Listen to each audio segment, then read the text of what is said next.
Have you ever had a Scotch or any whiskey that has just like this weird random proof to it? This has 97.6 proof. Who does that? Who picks that? But you got to think they had a purpose, right? I would like to have tasted the 96. And 98. Exactly. We're going to review this, and we'll let you know what we think of this proof.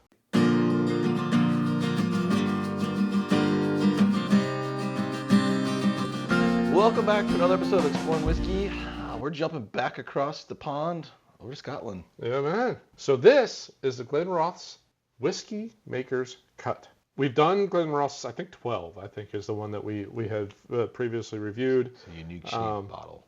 Yeah, it's a very different shape to their bottles. And they were big on age statements. So they had a 12 and an 18 and a da-da-da-da-da-da, Except for right? this one. They stopped. Whoever was the master distiller left or retired, and now they've moved into a lot of non-age stated stuff. This one's just the whole idea is taking it and messing with the proofs. That's why it's the Whiskey Maker's Cut. And this is a weird proof. 48.8% alcohol, so 97.6 proof. I would have loved to taste anything else around it. Why not 98? Why not 100? Why just 94? Why not 94? What exactly. But it's a nearly 100 proof Scotch. It's kind of cool. All right, I take all my complaints back. Yeah. And space side. So you got like sweet and Fruity. all those notes, coming through. So kind of neat little box. I don't mind the way they... The frame? Yeah, they kind of have that set up. They frame the bottle. Yeah, they have that set up pretty cool. Yeah, no age statement. Don't know a whole heck of a lot. I'd like to know... Glenrothes has been around a long time, 1879. I'd like to be in that meeting just to figure out, or listen to them talk about, all right, we're going to go with this bottle. Because that is... the shape? That's an odd shaped. That's got to be expensive because nobody else is using that. So that's just for them. It's cool looking. It stands out. Oh, and it's got the thumb at the bottom. Yeah. It's unique. Well, it's also they've got it embossed with their.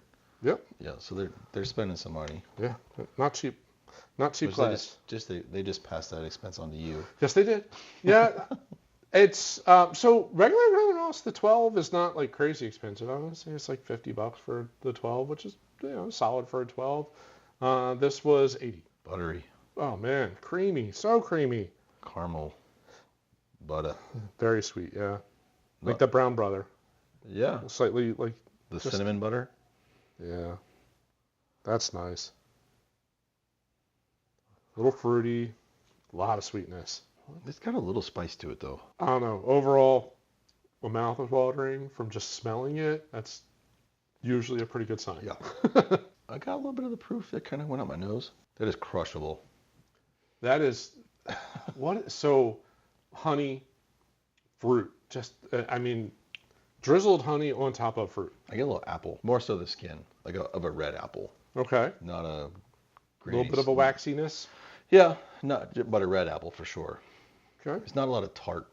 No, getting a little more of the proof or spice. I'm not sure which way on the nose at this point. See, now I go back to it and I get like grape. So they do. I think it's first fill ex sherry casks is what they age that in. The colors for a Scotch, that's pretty solid.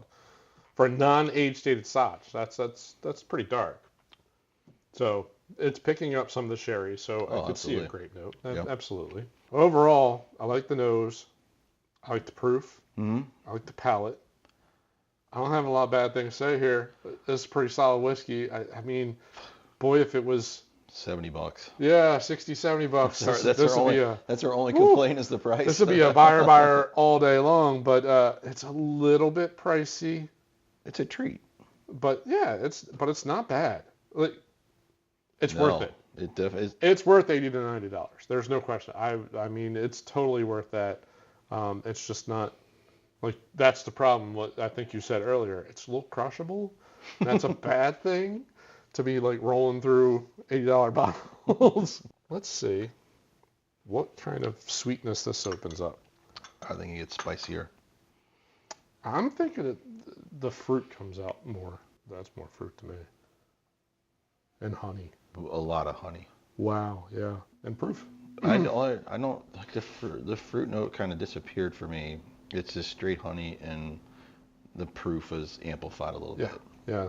It's off. Yeah, the ethanol is kicking off just a little bit, which would probably go away if we actually let it sit for like more than 10 seconds. I don't know if it's better, but it's really good. I get a little malt. The malt kind of came through a little bit better. I get the grape skin aftertaste from the sherry cask. Mm-hmm. I'm actually enjoying it more with water, just because it has more of a bite to it. Okay. Like more of that bourbon bite. Yeah. I enjoy that, but I prefer the smoother without the water. Okay. So smoother without water. Can we do this over, but just give me like half of a drop? Okay. Understood. You gave me too much water, Kevin. The honey, the malt, the fruit moved back. It is a little bit more grapey now. I still don't get your apple. I never really did, but the grapey is definitely coming through. The sherry cask is coming through real strong. There's something else there. I really wish I could put almost like a spice. And I don't know what it is. It's a single malt. It's all malt, so there's no rye in here. So that ain't it. But it's almost like a little peppery note. Mm-hmm. Like it's just a touch of a pepper note, and it's confusing my brain. Just roll of pepper. I enjoyed the palate more, other than I like the bite with the water. It just gives it more of that bourbon feel to it. Okay. But I don't think you can go wrong either way. I mean, if I were going to have my choice, I'd probably go neat.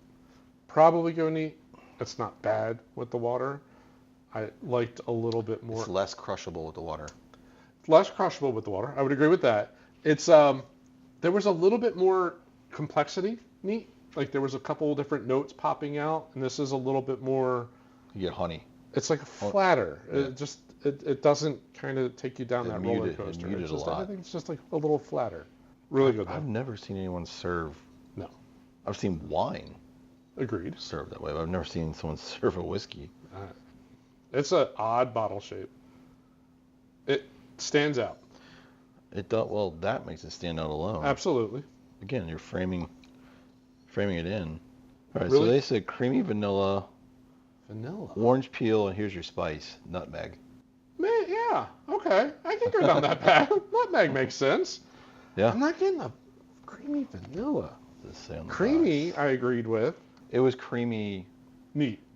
Yeah. Yes. Yeah. So they're saying aroma, resinose.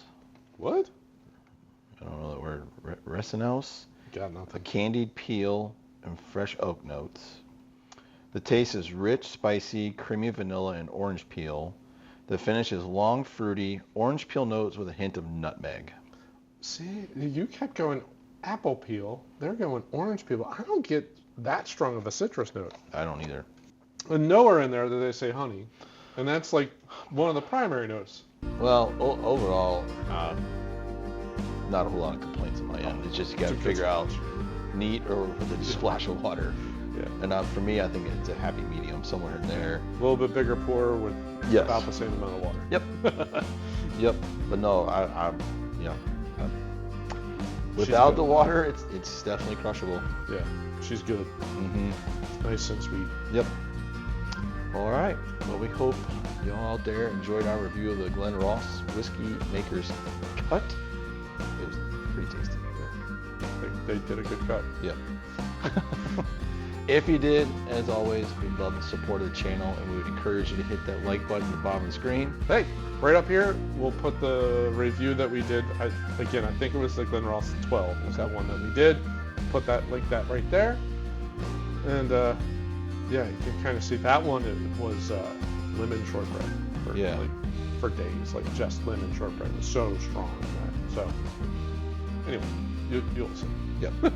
Well, thanks for watching. See you next episode. Cheers. Cheers.